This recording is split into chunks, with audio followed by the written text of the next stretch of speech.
Qu'est-ce qui peut contraindre un Boeing 777, une merveille d'ingénierie valant des millions d'euros, à faire demi-tour en plein vol, à 10 000 mètres d'altitude? Ce n'est ni une alerte à la bombe, ni une urgence médicale, mais l'amour indéfectible d'un père et une bataille silencieuse contre le préjugé, menée avec une dignité implacable. À bord du vol Étoile d'Azur 614 de Paris à Bordeaux, Antoine Dubois, un homme d'affaires français d'origine sénégalaise, va transformer une injustice mesquine en un acte de justice retentissant. Voici l'histoire d'un appel téléphonique qui a cloué un avion au sol, mis fin à une carrière en cendres et prouvé que, parfois, le pouvoir le plus grand à bord ne réside pas dans le cockpit, mais dans le cœur d'un homme déterminé à protéger son fils et à défendre sa place dans un monde qui, trop souvent, le regarde avec suspicion. Le salon de première classe de l'aéroport Charles de Gaulle est un havre d'élégance parisienne, où le luxe se drape dans une sophistication discrète. Les lustres en cristal diffusent une lumière douce, caressant les fauteuils en cuir signés par un designer français de renom. L'air embaume l'arôme riche d'un café espresso fraîchement préparé, mêlé à la fragrance subtile d'un chablis servi dans des verres en cristal baccarat. Les conversations, feutrées comme une sonate de Ravel jouée en sourdine, glissent entre le cliquetis délicat des couverts en argent et le froissement des pages du Figaro. Des serveurs en uniforme impeccable circulent avec des plateaux d'amuse-bouche, des toasts au foie gras, des macarons au safran et des tranches de comté affinées, posées avec une précision presque chorégraphique. C'est un sanctuaire pour les privilégiés, un espace où le chaos du monde extérieur s'efface devant l'harmonie d'un raffinement maîtrisé, un ballet d'élégance à la française. Antoine Dubois, 36 ans, se tient au cœur de ce théâtre feutré, son fils Émile, âgé de 8 mois, endormi contre sa poitrine. Grand, élancé, il porte un pull en cachemire bleu marine signé Hermès, un pantalon en laine parfaitement coupé, et une montre Patek Philippe qui scintille discrètement à son poignet. Un cadeau qu'il s'est offert après la vente de son entreprise d'intelligence artificielle, Cybersynergie, pour une somme à 9 chiffres. Ce n'est pas l'opulence qu'Antoine affiche, mais une assurance tranquille, celle d'un homme qui a conquis son succès à force de travail et d'audace. Ce voyage à Bordeaux, où ses parents, émigrés sénégalais ayant bâti une vie modeste mais digne dans le sud de la France, attendent de rencontrer Émile pour la première fois, est une célébration. Non pas celle de l'argent, un concept encore abstrait pour Antoine, qui n'a pas grandi dans l'aisance, mais celle de la liberté. La liberté d'être un père, pleinement, sans les chaînes d'un agenda surchargé, sans les nuits blanches passées à coder ou à négocier avec des investisseurs. Émile, enveloppé dans une couverture en cachemire blanc, respire doucement contre son torse, ses petites boucles noires frôlant le menton d'Antoine. Chaque souffle de l'enfant est un rappel de ce qui compte vraiment. Pourtant, même dans ce cocon de privilèges, Antoine ne peut éteindre cette vigilance instinctive, ce bourdonnement discret mais constant dans son esprit. Être un homme noir dans un espace où sa présence semble encore surprendre, c'est porter une armure invisible, forgée par des années d'expérience subtiles mais répétées. Les regards appuyés, les silences qui en disent trop, les contrôles aléatoires qui ne le sont jamais. Il ajuste la couverture d'Émile, ses grandes mains, habituées à taper des lignes de code ou à signer des contrats, se mouvant avec une tendresse infinie. Il observe le salon autour de lui. À quelques mètres, Madame Sophie Garnier, rédactrice en chef d'un prestigieux magazine de mode parisien, griffonne dans un carnet Moleskine, ses lunettes en écaille perchées sur le nez, ses cheveux poivre et sel, coiffés en un chignon lâche, et son tailleur Chanel dégagent une élégance intemporelle. Ses yeux perçants, habitués à disséquer les tendances comme les âmes, captent chaque détail. Non loin, un couple de retraités savoure un plateau de fromage, un brie fondant et un roquefort corsé, accompagnés d'un verre de sauterne, leur rire discret résonnant comme une mélodie. Un homme d'affaires en costume Brioni tape frénétiquement sur son ordinateur portable, tandis que M. Laurent, un homme d'une soixantaine d'années au visage buriné, ancien pilote de ligne, lit un roman de Modiano, ses lunettes glissant sur son nez. « Monsieur ?» La voix, tranchante comme une lame, coupe net les pensées d'Antoine. Devant lui se tient Claire, la chef de cabine, une femme blonde au chignon si serré qu'il semble tirer sur sa peau. Son badge gravé de son nom scintille sous les lumières du salon. Son sourire est une ligne fine, un masque de politesse qui ne parvient pas à masquer le froid dans ses yeux bleu pâle. « Je dois vérifier votre carte d'embarquement pour le vol 614 à destination de Bordeaux, » dit-elle, son ton chargé d'une autorité inutile. Antoine fronce légèrement les sourcils. Son billet a déjà été scanné à l'entrée du salon, une formalité que personne d'autre, visiblement, n'a à répéter. « Bien sûr, » répond-il, sa voix calme, presque musicale, avec cet accent parisien poli qu'il a perfectionné au fil des années. Il sort son téléphone, affiche le code QR et le tend à Claire. Elle le scanne avec un appareil portatif qui émet un bip vert. « Antoine Dubois, siège 2A », confirme-t-il, une main protectrice posée sur le dos d'Émile. Claire ne bouge pas. Ses yeux glissent de l'écran à Antoine puis à Émile, et reviennent à lui, comme si elle cherchait une faille. « Et l'enfant » demande-t-elle, son ton suggérant qu'Émile est un bagage non conforme, une anomalie à réglementer.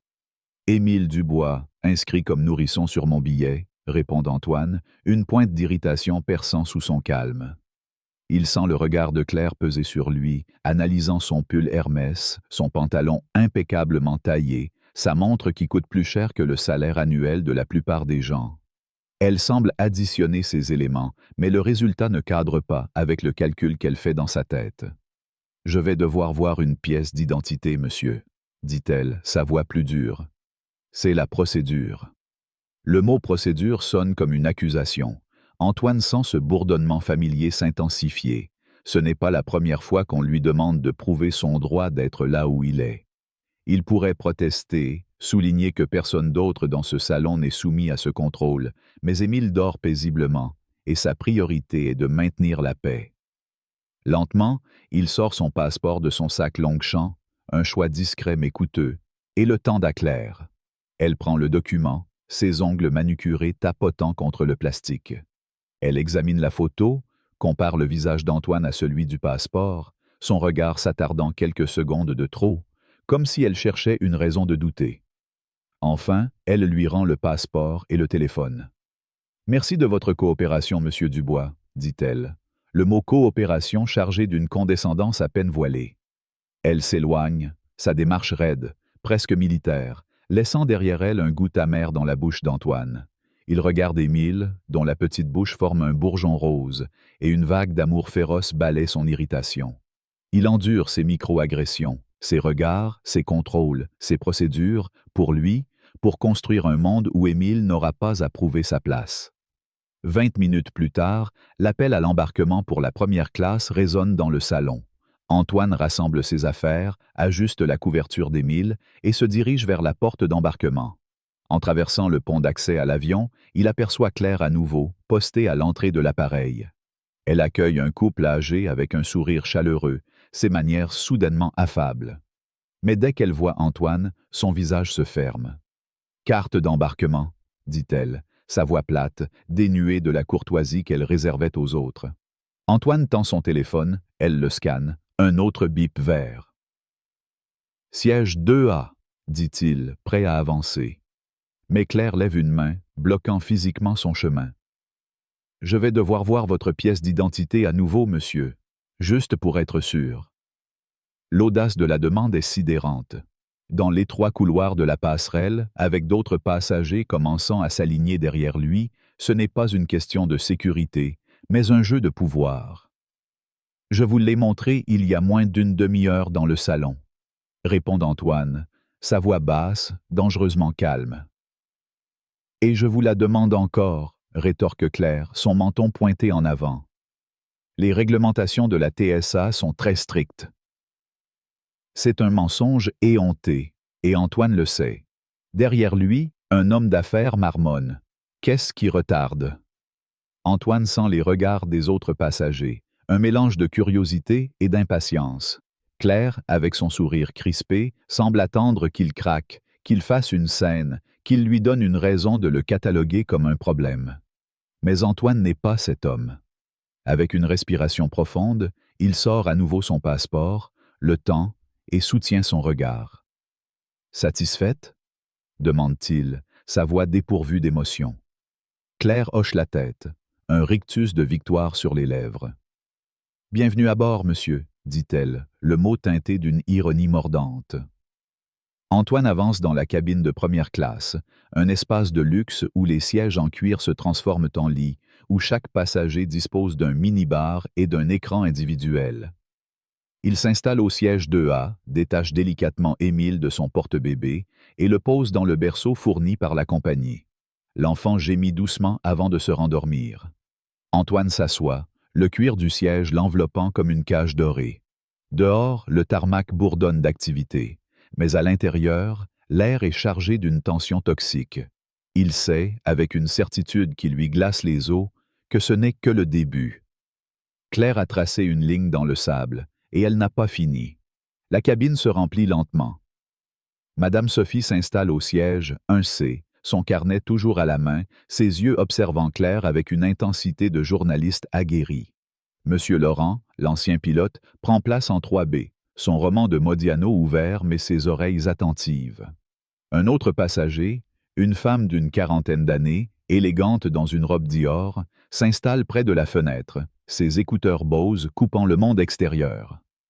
Julien, un jeune steward aux manières affables, passe dans l'allée, offrant des flûtes de champagne avec un sourire sincère.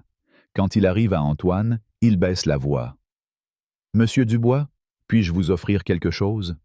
Un Perrier, peut-être » Antoine hoche la tête, appréciant la gentillesse. « Merci Julien, un Perrier serait parfait. » Mais Claire est omniprésente. Elle traverse la cabine avec une autorité possessive, ses mouvements brusques, son regard évitant Antoine tout en le surveillant du coin de l'œil. Elle engage une conversation animée avec l'homme d'affaires en costume Brioni, riant à une blague qu'Antoine n'entend pas. Avec la femme en robe Dior, elle échange des compliments sur son sac à main. Avec Antoine, il n'y a qu'un silence agressif, une absence pointue qui dit tout. Lorsqu'elle passe près de lui pour vérifier les ceintures de sécurité, elle s'arrête. Antoine, absorbé par une photo d'Émile sur son téléphone, ne lève pas les yeux. « Monsieur », commence-t-elle, sa voix assez forte pour attirer l'attention des sièges voisins, « je dois vous demander d'éteindre votre appareil électronique pour le décollage. » Antoine lève les yeux, surpris. « Nous n'avons pas encore quitté la porte, » répond-il calmement. « C'est la vérité. L'annonce du commandant n'a même pas commencé. » « C'est la politique de la compagnie, » insiste Claire, son ton durcissant. « Je ne vous le demanderai pas 2 fois. » Monsieur Laurent, en 3B, fronce les sourcils, son propre téléphone allumé dans les mains. Il ouvre la bouche pour intervenir, mais un regard glacial de Claire le fait taire. Antoine, refusant de mordre à l'hameçon, passe son téléphone en mode avion et le glisse dans la poche du siège. « Est-ce à votre satisfaction ?» demande-t-il, son regard planté dans le sien. Claire plisse les yeux. « Je dois aussi vérifier votre carte d'embarquement une dernière fois. Le nom doit correspondre exactement au manifeste. C'est de la folie. C'est du harcèlement, drapé dans des justifications fragiles. » Madame Sophie, de l'autre côté de l'allée, secoue la tête, son stylo griffonnant plus vite. Monsieur Laurent marmonne quelque chose d'inaudible, son visage marqué par une colère contenue. « Vous avez scanné mon billet 3 fois, Claire, » dit Antoine, sa voix basse mais traversée d'une fermeté nouvelle. « Je m'appelle Antoine Dubois. Mon fils s'appelle Émile Dubois. Nous sommes à nos sièges assignés. Quel est exactement le problème que vous essayez de résoudre? »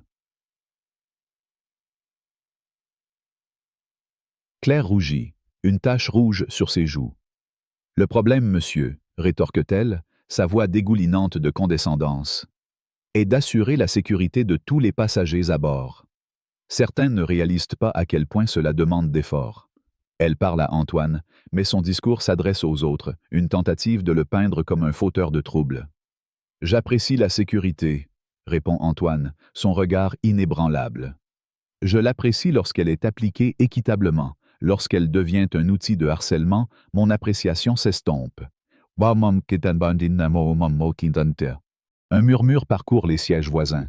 Madame Sophie lève un sourcil, son stylo immobile. Monsieur Laurent, incapable de se taire plus longtemps, intervient. « Madame, je suis un ancien pilote. Je connais les procédures. Ce que vous faites n'a rien à voir avec la sécurité. » Claire lui lance un regard venimeux. « Montrez-moi simplement le billet. » siffle-t-elle à Antoine, sa façade professionnelle s'effritant. Pour désamorcer, et pour la dernière fois, Antoine sort son téléphone, affiche le code QR. Claire y jette un coup d'œil sans même le scanner. Très bien, lâche-t-elle avant de se tourner vers le berceau d'Émile. Ce berceau doit être rangé pour le décollage et l'atterrissage.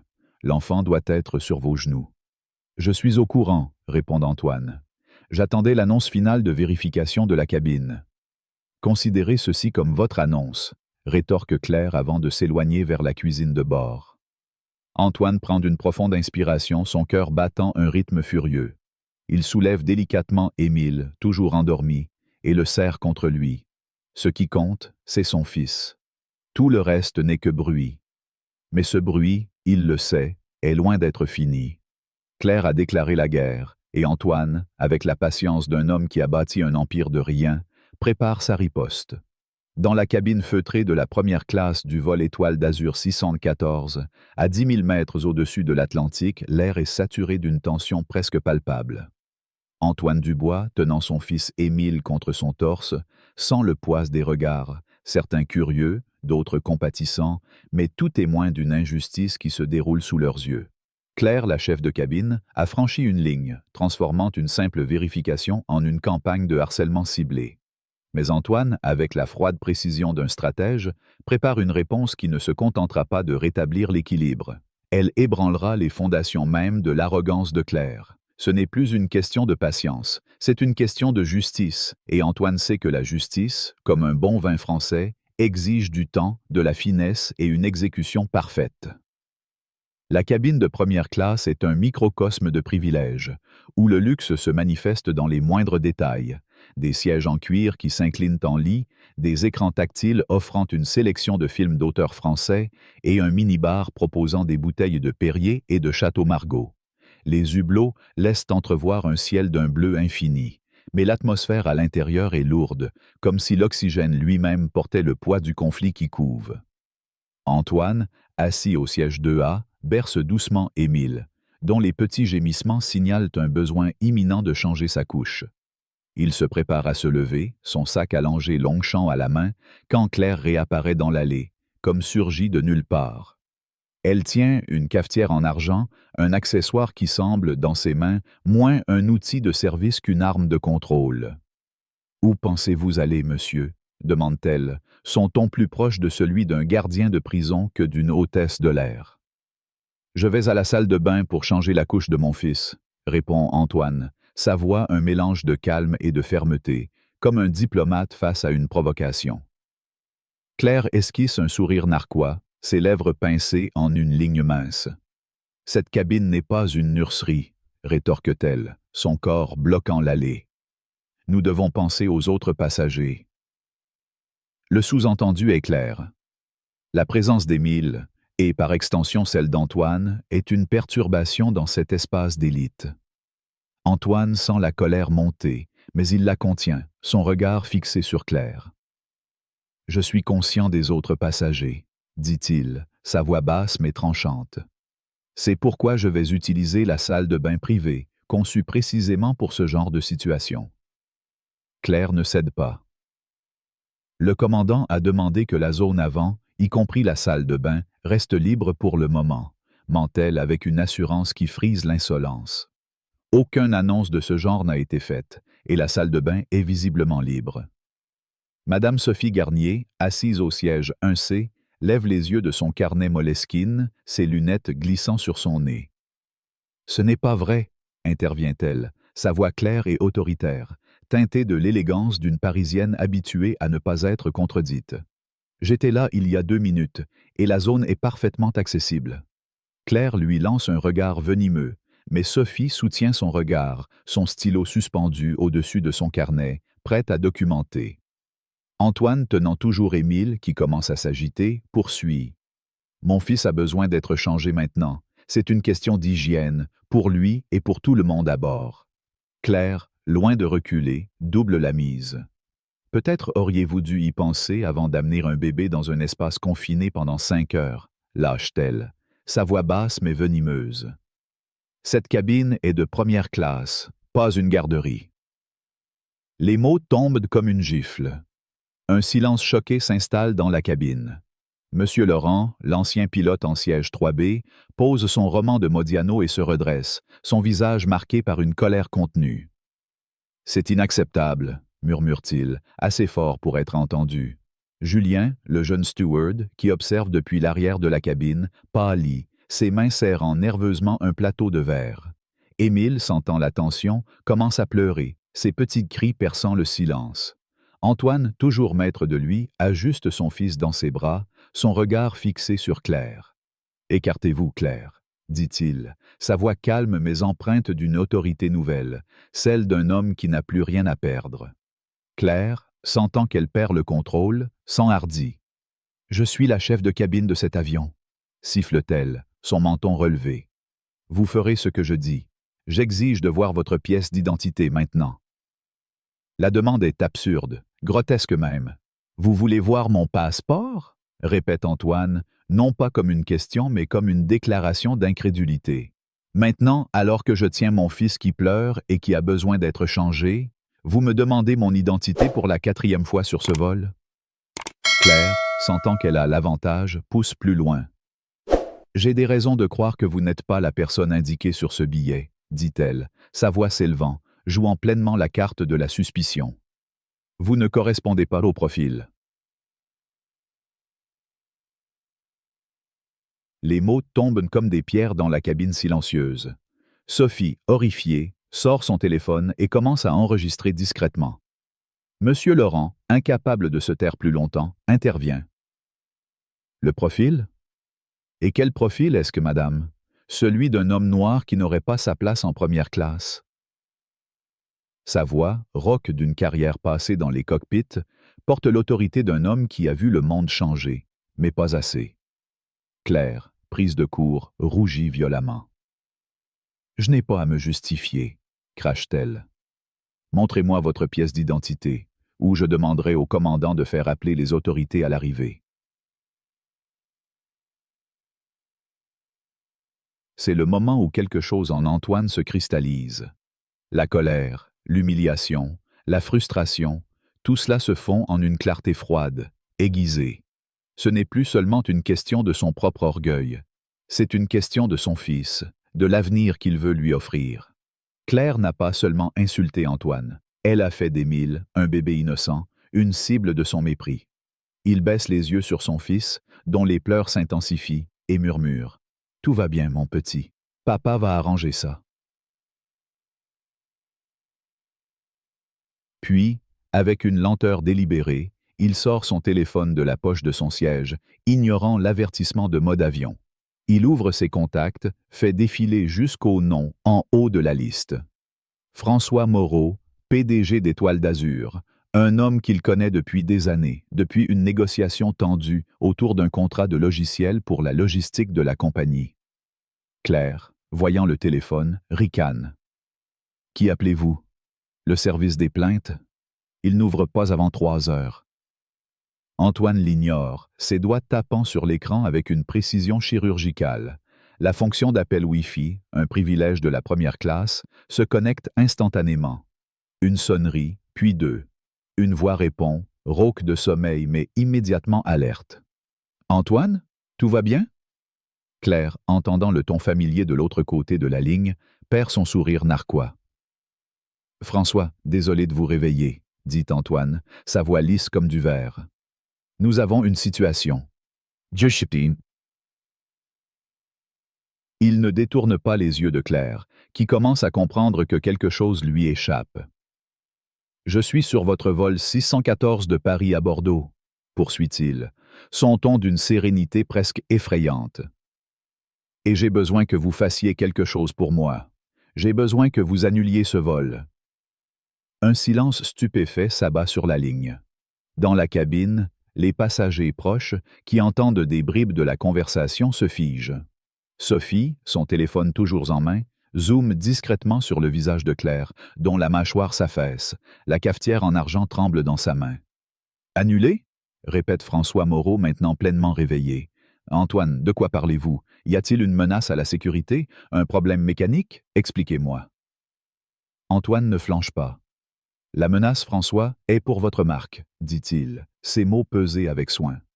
Le problème concerne votre personnel, spécifiquement la chef de cabine de ma cabine de première classe.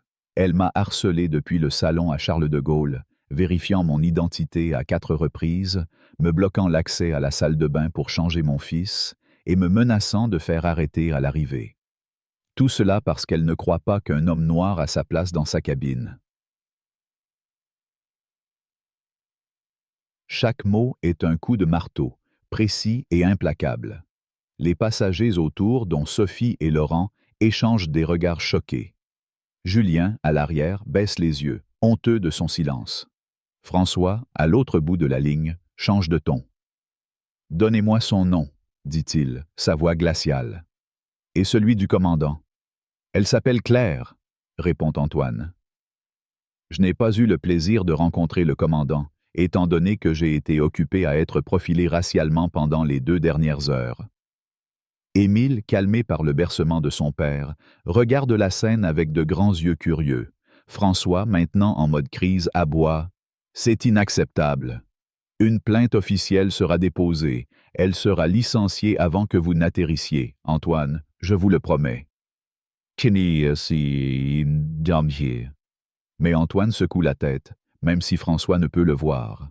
« Non, François, vous ne comprenez pas. Une plainte ne suffit pas. La licencier ne suffit pas. Ce vol n'ira pas à Bordeaux. Pas avec elle à bord, et franchement, pas avec moi non plus. Cette expérience est viciée, irrécupérable. » François proteste. « Antoine, il y a plus de 200 passagers à bord. Les coûts, la logistique, ce serait un cauchemar. » Antoine, imperturbable, répond. « J'ai vendu Cybersynergie pour 9 chiffres, François. Votre compagnie utilise mon logiciel pour gérer votre logistique mondiale. Je comprends les coûts, mais je comprends aussi le coût de laisser une culture de préjugés prospérer dans votre organisation. Vous devez envoyer un message clair, immédiat et douloureux. » Claire, qui écoute la conversation, blêmit. La cafetière cliquette lorsqu'elle la pose sur un comptoir. Elle regarde autour d'elle, cherchant un allié, mais ne trouve que des regards accusateurs. Sophie, son téléphone toujours en main, murmure à l'homme à côté d'elle. C'est historique. Monsieur Laurent, le visage rouge de colère, ajoute « Cette femme est une honte pour l'uniforme. » Une autre passagère, une femme élégante en robe Dior, se lève soudain.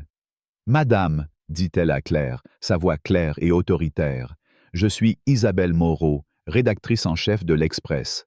Ce que vous faites est indigne. Vous humiliez un père devant son enfant. » Le nom Moreau fait tressaillir Claire, un hasard de patronyme, mais un coup supplémentaire à son assurance vacillante. Antoine, imperturbable, continue. « Voici ce que je veux, François. Ce vol retourne à Paris. Vous invoquerez des raisons opérationnelles imprévues. À l'arrivée, je veux un représentant exécutif, pas la sécurité, pas la police, pour prendre ma déclaration et gérer Claire. Ma voiture privée m'attendra sur le tarmac. Étoile d'Azur couvrira tous les coûts et dommages, dont mes avocats discuteront demain. Et vous et moi, François, aurons une conversation sérieuse sur une refonte complète de la formation de votre personnel en matière de diversité et de lutte contre les préjugés. » Il marque une pause. « Si vous faites cela, cette histoire s'arrête aujourd'hui dans cet avion. Sinon, je descends à Bordeaux, j'appelle Le Monde, et le nom d'Étoile d'Azur sera synonyme de bigoterie d'ici ce soir. Votre action chutera, et cela vous coûtera 100 fois plus qu'un demi-tour. À vous de choisir. » Le silence sur la ligne est assourdissant. Claire, tremblante, semble sur le point de s'effondrer. Julien, toujours à l'arrière, s'approche timidement et pose une bouteille d'eau sur la tablette d'Antoine, un geste d'excuse muet.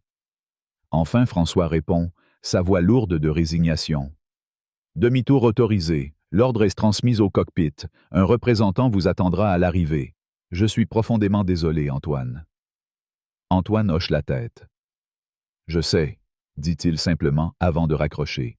Il glisse son téléphone dans sa poche et regarde Claire, dont le visage s'est décomposé en une expression de panique pure. La Bully, dépouillée de son pouvoir, n'est plus qu'une femme effrayée qui vient de précipiter sa carrière dans un abîme. Moins d'1 minute plus tard, l'interphone grésille. La voix du commandant, teintée d'une tension nouvelle, retentit. « Mesdames et messieurs, ici votre commandant. En raison de circonstances opérationnelles imprévues, nous ne pouvons poursuivre ce vol vers Bordeaux. Nous faisons demi-tour vers l'aéroport Charles de Gaulle. L'équipage préparera la cabine pour l'atterrissage. Nous vous fournirons plus d'informations à l'arrivée. Veuillez accepter nos excuses pour ce désagrément. » Un murmure de confusion parcourt la cabine. Dans la classe économique, les passagers échangent des regards perplexes. En première classe, ceux qui ont assisté à l'échange savent exactement ce qui se passe.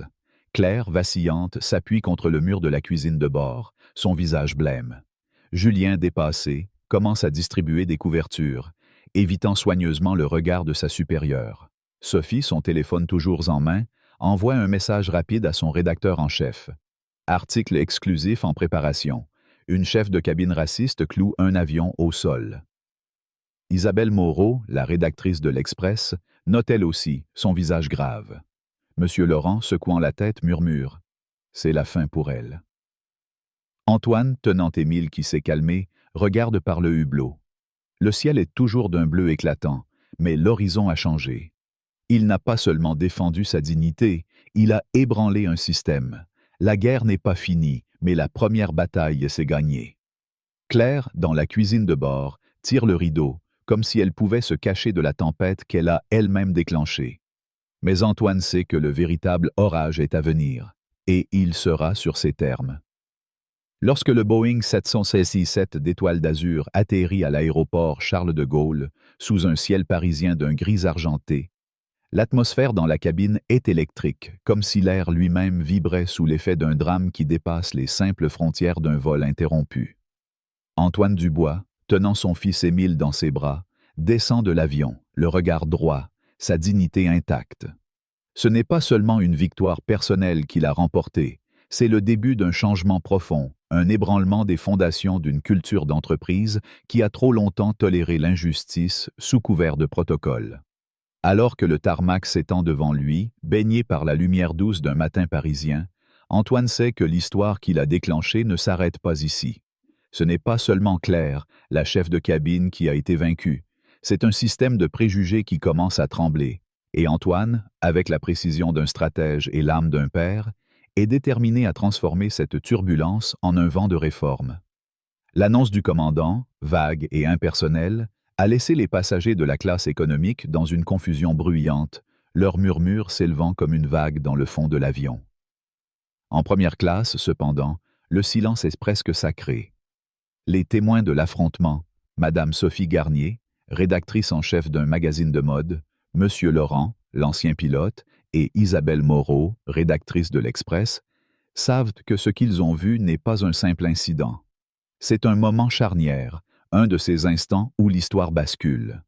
Claire, la chef de cabine, a disparu derrière le rideau de la cuisine de bord après l'annonce du demi-tour, son visage blême, ses mains tremblantes trahissant une panique qu'elle ne peut plus dissimuler. Julien, le jeune steward, s'affaire nerveusement, distribuant des bouteilles d'eau et des excuses maladroites, ses yeux évitant soigneusement le rideau derrière lequel sa supérieure s'est retranchée.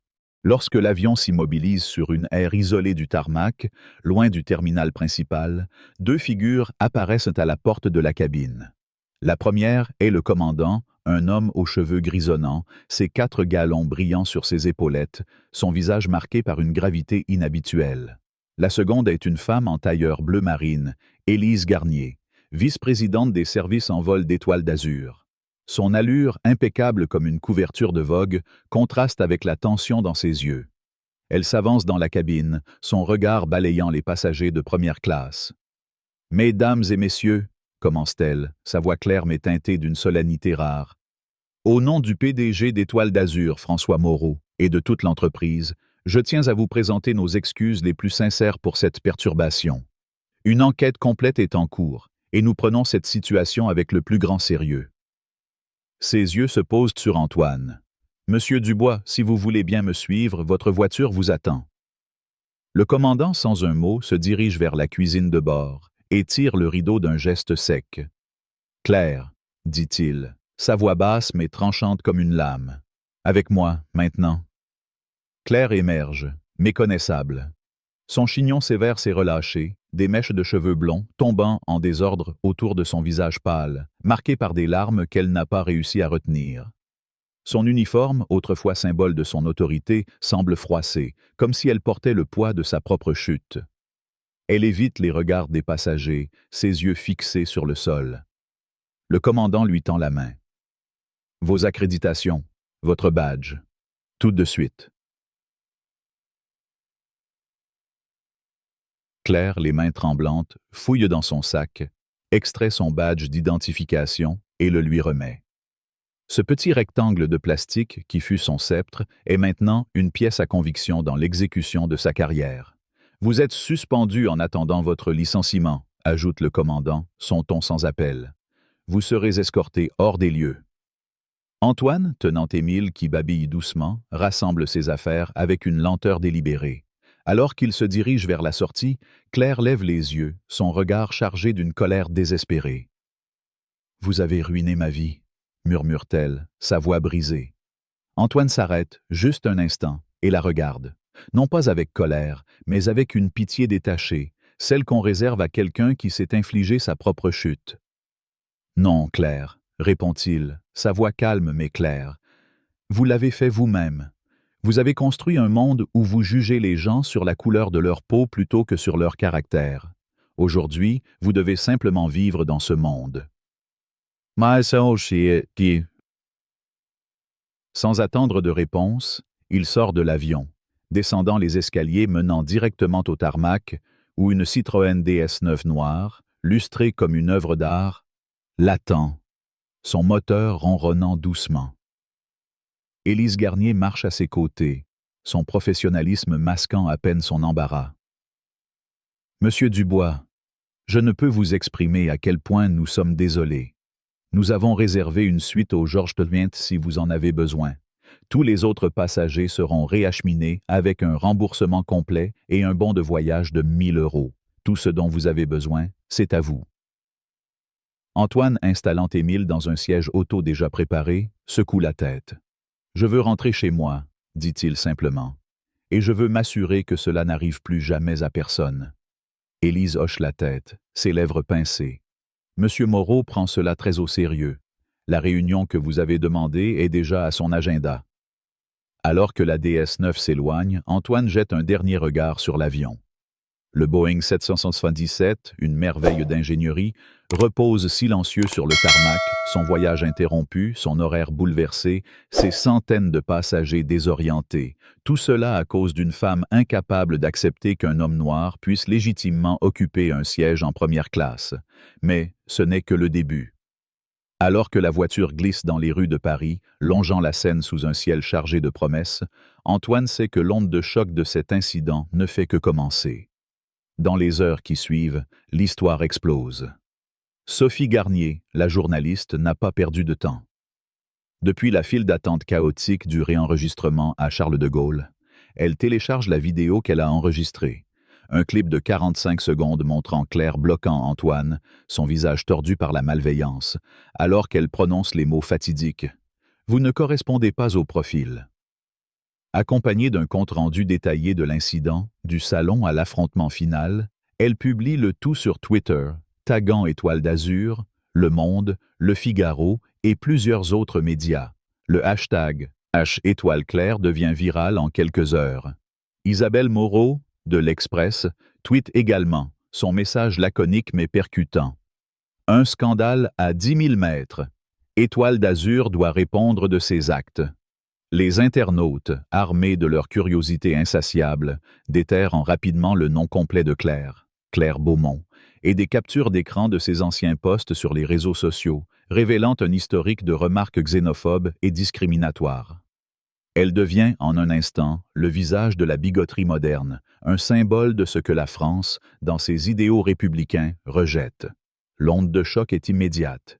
Les chaînes d'information, France 24, BFM TV, même la BBC, reprennent l'histoire, juxtaposant la vidéo virale avec les déclarations maladroites d'Étoile d'Azur, qui parlent de circonstances opérationnelles imprévues.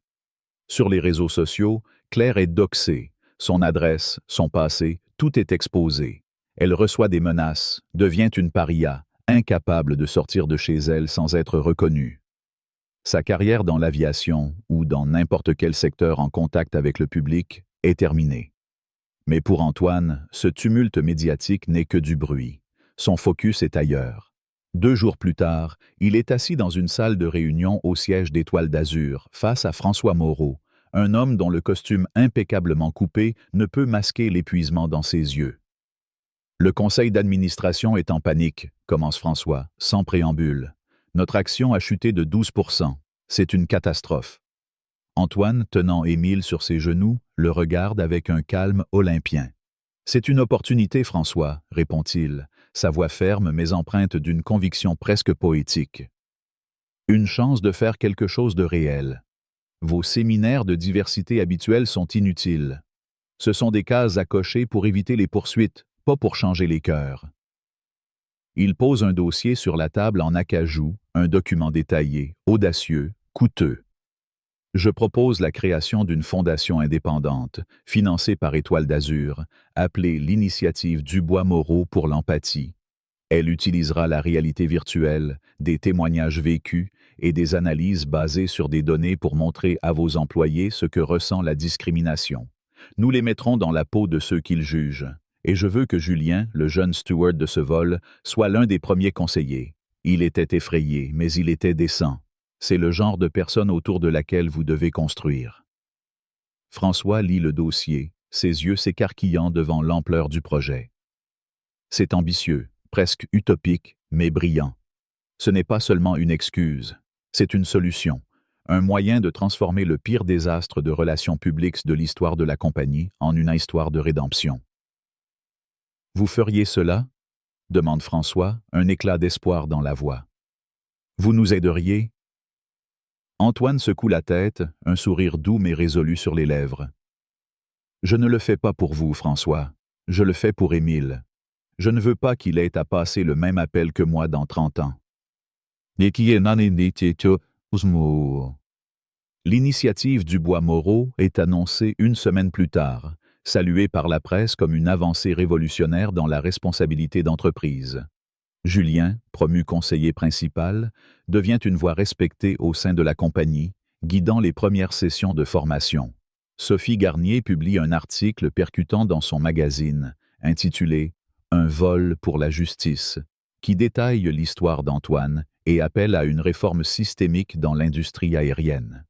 Isabelle Moreau, dans l'Express, écrit un éditorial qui devient une lecture incontournable dans les cercles parisiens, plaidant pour une France où l'égalité n'est pas qu'un slogan. Monsieur Laurent, l'ancien pilote, partage l'histoire dans une interview à une radio locale, son témoignage poignant ajoutant une couche d'authenticité à l'histoire. Pour Claire, la chute est totale. Elle vit désormais dans un petit appartement anonyme en banlieue, loin des lumières de Paris. Ses cheveux blonds, autrefois tirés en un chignon sévère, sont maintenant teints en un brun terne, coupés court. Elle travaille dans une blanchisserie industrielle, l'odeur de javel et la vapeur saturant l'air. C'est un travail ingrat, invisible, le seul qu'elle ait pu obtenir après que son visage a été placardé sur tous les écrans. Certains jours, l'amertume la consume. Elle blâme Antoine, les médias, la foule woke. Mais dans les moments de silence, sous les néons bourdonnants de la blanchisserie, la vérité la rattrape. Elle revoit le visage d'Antoine, non pas en colère, mais empreint d'une déception profonde. Elle entend les pleurs d'Émile et ses propres mots « Vous ne correspondez pas au profil » résonnent comme une condamnation. Elle a construit sa propre prison et elle doit y vivre. 1 an plus tard, Antoine est à nouveau à bord d'un vol Étoile d'Azur, cette fois avec ses parents, en route pour une réunion familiale à Bordeaux. L'atmosphère est différente. Une jeune hôtesse, Camille, s'approche de son siège, un sourire chaleureux sur le visage. « Monsieur Dubois, dit-elle, s'agenouillant légèrement, je voulais juste vous dire merci. J'ai suivi la formation de l'initiative Dubois-Moreau. Ça a changé ma façon de voir le monde. » Antoine, regardant Einstein, sourit, regardant Émile qui joue avec un jouet en peluche dans les bras de sa grand-mère. « Merci Camille, répond-il doucement. C'est tout ce que je voulais entendre. » Ce soir-là, de retour dans son appartement parisien donnant sur la Seine, Antoine s'assoit avec Émile sur ses genoux. Bien que son fils soit encore trop jeune pour comprendre, il lui parle doucement, comme s'il pouvait entendre la profondeur de ses mots. « Mon petit, le monde peut être dur, mais il est aussi plein de gens qui veulent te le rendre meilleur. Je t'ai promis un avenir où tu n'auras pas à prouver ta place. Ce combat, c'est pour toi. » Dehors, les lumières de Paris scintillent, et Antoine sait qu'il n'a pas seulement arrêté un avion. Il a ouvert une voie, non seulement pour Émile, mais pour tous ceux qui viendront après lui. L'initiative du Bois-Moreau, désormais adoptée par 3 autres compagnies aériennes, a réduit les plaintes des passagers et transformé la culture d'Étoile d'Azur. C'est une victoire plus précieuse que tout l'or du monde, une victoire pour l'empathie, pour la justice, pour un avenir où personne ne sera jugé sur son apparence, mais sur la force de son cœur. L'histoire d'Antoine Dubois dans un vol. Détourné par l'amour d'un père n'est pas seulement un récit captivant d'un affrontement à 10 000 mètres d'altitude, c'est une méditation profonde sur la justice, la dignité et le pouvoir transformateur d'une action courageuse face à l'injustice. En tant que Français, nous sommes imprégnés d'une culture qui valorise l'élégance, la réflexion et les idéaux républicains de liberté, d'égalité et de fraternité. Cette histoire, ancrée dans un contexte parisien raffiné, résonne particulièrement avec ces valeurs et nous invite à réfléchir à notre propre rôle dans la lutte contre les préjugés. À travers l'expérience d'Antoine, nous pouvons tirer des leçons essentielles qui s'appliquent à notre vie quotidienne, que ce soit dans nos interactions personnelles, professionnelles ou sociétales. Tout d'abord, l'histoire met en lumière l'importance de la dignité face à l'adversité. Antoine, confronté à l'hostilité de Claire, ne cède ni à la colère ni à l'humiliation. Sa retenue, empreinte d'une force tranquille, reflète une qualité que les Français admirent, la maîtrise de soi, ou ce que l'on pourrait appeler la classe. Dans un pays où l'art de la conversation et la politesse sont des piliers sociaux, Antoine incarne une élégance morale. Il ne répond pas à la provocation par la provocation, mais par une action stratégique et mesurée. Cette leçon est précieuse dans notre vie quotidienne. Face à l'injustice ou à la discrimination, la colère peut être tentante, mais c'est souvent la dignité et la réflexion qui mènent à des résultats durables. Que ce soit dans une dispute familiale, un différend au travail ou une confrontation publique, adopter une posture calme et réfléchie peut transformer une situation conflictuelle en une opportunité de dialogue et de changement. Ensuite, l'histoire illustre le pouvoir de l'action individuelle pour provoquer un changement systémique. Antoine ne se contente pas de dénoncer le comportement de Claire. Il utilise son influence pour exiger un changement structurel au sein d'Étoile d'Azur, avec la création de l'initiative du Bois-Moreau pour l'empathie. En France, où les mouvements sociaux et les réformes ont souvent été portés par des individus visionnaires, de Voltaire à Simone Veil. Cette démarche résonne profondément.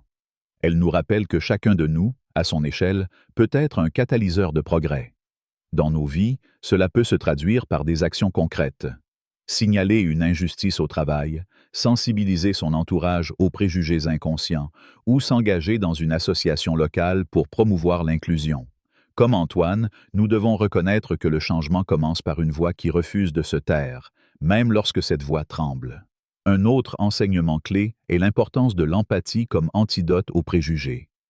L'initiative du Bois-Moreau, avec son utilisation de la réalité virtuelle pour placer les employés dans la peau des victimes de discrimination, est une idée révolutionnaire qui s'aligne avec une valeur française fondamentale, la fraternité. En France, où la diversité culturelle est à la fois une richesse et un défi, apprendre à comprendre l'expérience des autres est essentiel. Cette leçon peut être appliquée dans nos interactions quotidiennes. Par exemple, au lieu de juger un collègue ou un voisin sur la base d'une première impression, nous pouvons prendre le temps d'écouter son histoire, de comprendre son contexte.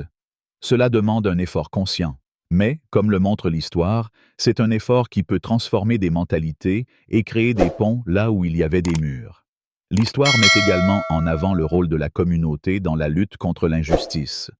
Les personnages secondaires, Sophie Garnier, Isabelle Moreau, Monsieur Laurent et Julien, jouent un rôle crucial en soutenant Antoine, que ce soit par leurs témoignages, leurs actions ou leur simple présence. En France, où la solidarité est une valeur célébrée, cette dynamique nous rappelle que nous ne sommes jamais seuls dans nos combats. Dans la vie quotidienne, cela signifie reconnaître l'importance d'être un allié. Si nous voyons une injustice, qu'il s'agisse de racisme, de sexisme ou de toute autre forme de discrimination, nous devons avoir le courage de parler, comme Sophie qui enregistre la scène ou Laurent qui défie Claire.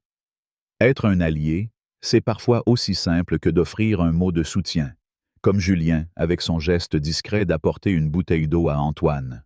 Ces petits actes, cumulés, créent une force collective capable de changer le cours des choses. Enfin, l'histoire nous enseigne la valeur de la persévérance pour un avenir meilleur, non pas pour soi, mais pour les générations futures. Antoine agit pour Émile, pour lui offrir un monde où il n'aura pas à prouver sa place. Cette idée, profondément ancrée dans la culture française, évoque les sacrifices des parents pour leurs enfants, une thématique universelle mais particulièrement poignante dans un pays où la famille est au cœur de la société. Dans nos vies, cela nous pousse à réfléchir à l'héritage que nous laissons. Que faisons-nous pour rendre le monde plus juste pour nos enfants, nos collègues, nos voisins? Cela peut être aussi simple que d'éduquer nos proches sur l'inclusion, de voter pour des politiques qui promeuvent de l'égalité, ou de participer à des initiatives communautaires. Comme Antoine, nous devons voir nos actions comme des graines plantées pour un avenir que nous ne verrons peut-être pas pleinement, mais qui portera ses fruits pour ceux qui viendront après nous. En appliquant ces leçons à notre vie quotidienne, nous pouvons incarner les idéaux d'égalité et de fraternité qui définissent l'âme de la France. Antoine Dubois nous montre que le courage ne réside pas dans des gestes grandioses, mais dans la décision de ne pas accepter l'injustice, même lorsque cela semble plus facile. Que ce soit dans un bureau parisien, un café de quartier ou une salle de classe, nous avons tous le pouvoir de faire une différence, en restant dignes, en agissant avec empathie, en soutenant les autres et en pensant à l'avenir. Comme le dit un proverbe français, « Petit à petit, l'oiseau fait son nid ». Chaque pas compte, chaque voix compte, chaque action compte. Si cette histoire d'Antoine Dubois, de son courage et de son combat pour la justice vous a touché, aidez-nous à la partager avec le monde. Cliquez sur le bouton J'aime pour montrer votre soutien, partagez cette vidéo avec vos amis, votre famille, ou toute personne qui a besoin d'entendre ce message d'espoir et de changement. Abonnez-vous à notre chaîne et activez les notifications pour ne pas manquer nos prochaines histoires inspirantes, celles qui rappellent que la justice commence par nous tous. Enfin, laissez un commentaire ci-dessous. Quelle leçon de cette histoire vous a le plus marqué? Quel moment vous a donné envie de vous lever et d'agir? Votre voix compte, alors partagez-la avec nous. Merci de regarder et ensemble, continuons à faire voler les idées qui changent le monde.